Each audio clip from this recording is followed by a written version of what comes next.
On the day of the reading of my parents' will, I sat there trembling, believing after everything I had sacrificed for them, they would finally acknowledge me. Instead, the lawyer's voice cut through like a knife. All assets. To the son, Daniel. My parents didn't even look at me when I broke down. My father just said coldly, "Your brother deserves it more." I had nursed them through sickness, paid bills when they struggled, and gave up my dreams for this family. And yet I was discarded like I meant nothing. That day, something inside me changed forever. Hey everyone, welcome back to Revenge Flame, the channel where real-life inspired stories of betrayal, heartbreak, and sweet revenge come alive. If you're new here, don't forget to hit that subscribe button and join our growing family, because every week we share stories that will make you feel, think, and sometimes even cry. Today's story is one you'll never forget. It's about love, sacrifice, betrayal, and a shocking twist that turned pain into powerful revenge. So grab a seat, settle in, and let's dive right into this emotional journey together. I grew up in a family where I thought love was measured by sacrifice. My parents weren't rich, but we had enough to get by. From a young age, I was the one who stepped up whenever things got tough. When Mom fell sick, I was the one who stayed up nights caring for her. When Dad lost his job, I picked up part-time work to help with bills.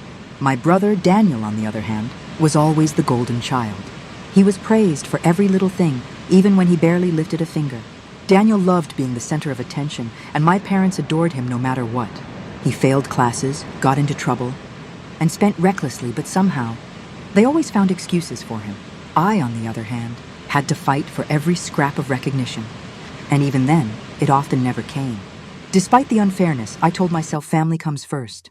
I gave up opportunities, college scholarships, traveling, even relationships just to keep things stable at home. I thought my loyalty would one day be seen and valued.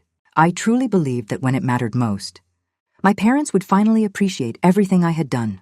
As the years went by, the cracks in my family's love became harder to ignore. Daniel continued to coast through life, never holding a steady job, always borrowing money. And yet he was treated like a king in our household. Every time he failed, my parents rushed to shield him from consequences. When he crashed his car, Dad quietly paid off the damages. When he maxed out his credit cards, Mom dipped into her savings. Meanwhile, I was working 2 jobs just to stay afloat. And not once did they offer to help me. Instead, they would say things like, "You're stronger, you'll manage." I started to realize that in their eyes, I wasn't the child who needed love. I was the child who was expected to carry the burden. Family dinners became unbearable.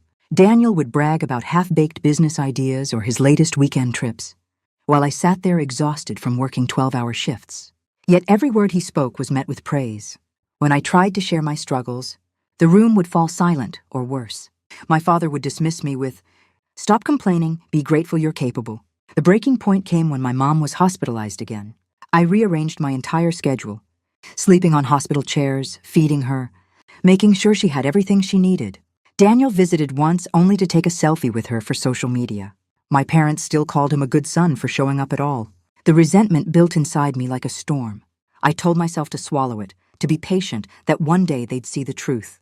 But I didn't know then that the biggest betrayal of all was still waiting for me, the final blow came the day of the will reading. I walked into that lawyer's office hopeful, nervous, but holding on to the belief that my years of sacrifice would finally be acknowledged. As the lawyer read out the words, my heart pounded. All assets, the house, savings, and investments, are to be left to Daniel. I froze, waiting for a mistake to be corrected, a clause to include me. But nothing came. My parents sat there calm, almost indifferent. My father looked at me and said, "Your brother deserves it. He'll need it more than you ever will." My chest tightened, my throat burned.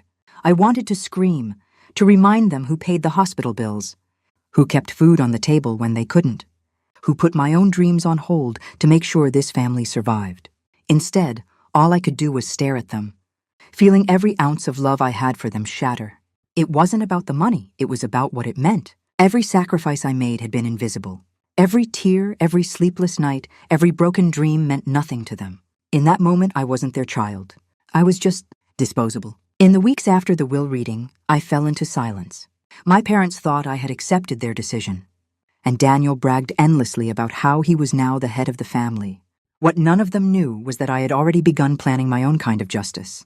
See, while Daniel was busy wasting money and playing the golden child, I had quietly built my own life. I worked, saved, invested, and even bought property in my name. I never flaunted it because I didn't need applause, but now I realized it was the very shield I needed. I began gathering evidence of Daniel's reckless habits, unpaid debts, gambling slips, even screenshots of him begging people online for money. I also pulled hospital bills, bank transfers, and receipts with my name on them, the proof of who really kept this family standing. The turning point came at a family gathering a few months later. Everyone was there, including distant relatives. Daniel stood in the middle, boasting about his inheritance and future plans.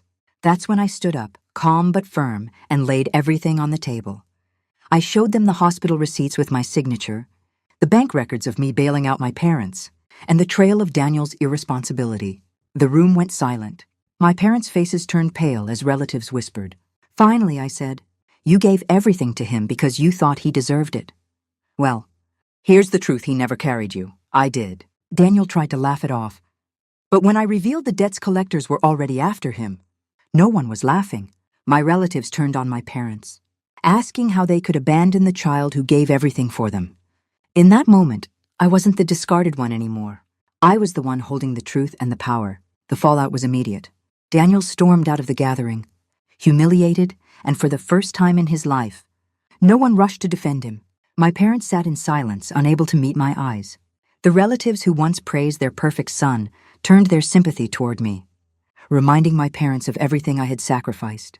In the weeks that followed, the truth spread through the family like wildfire. Daniel's debts caught up with him quickly, and without my parents' support, he was forced to face the consequences on his own. As for my parents, they tried reaching out, but something in me had shifted forever. I wasn't angry anymore, I was free. I realized I didn't need their approval or their inheritance to validate my worth. I had built a life on my own strength, a future they couldn't take away. For once, I wasn't the forgotten child, I was the one who chose myself. And maybe that was the sweetest revenge of all. Showing them that their rejection didn't break me, it made me unstoppable. Looking back, I realized that inheritance was never really the issue. It was the years of being invisible, of watching my efforts erased while my brother was celebrated for doing nothing. The will was just the final confirmation of what I had always feared, that in my parents' eyes I was never enough. But here's what I've learned sometimes. You can't wait for validation from the people you love most. Sometimes you have to create your own worth, build your own future, and let your actions speak louder than their blindness. My parents chose my brother, but I chose myself. And in the end, that choice gave me more freedom than their money ever could. Revenge doesn't always come in the form of destruction. Sometimes the most powerful revenge is from the world inheritance of those who underestimate me. I didn't burn bitter.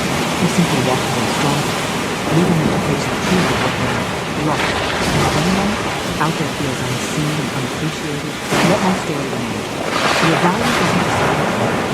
It's decided by what you see, what you bring, and the strength you refuse to give up. So that's how my family's betrayed me. I walked away without their inheritance, but with something far more powerful, my independence and self-respect. Now I want to hear from you. What would you have done? Would you have confronted them like I did, or just cut ties and moved on? Drop your thoughts in the comments below. I read every single one. If this story hit home for you, don't forget to like this video, share it with someone who needs to hear it, and subscribe to Revenge Flame for more stories like this one. Every week, we dive into real-life inspired tales of betrayal, justice, and emotional revenge. Thanks for watching. And remember, sometimes the best revenge isn't revenge at all. It's choosing yourself and never letting anyone make you feel small again. See you in the next story.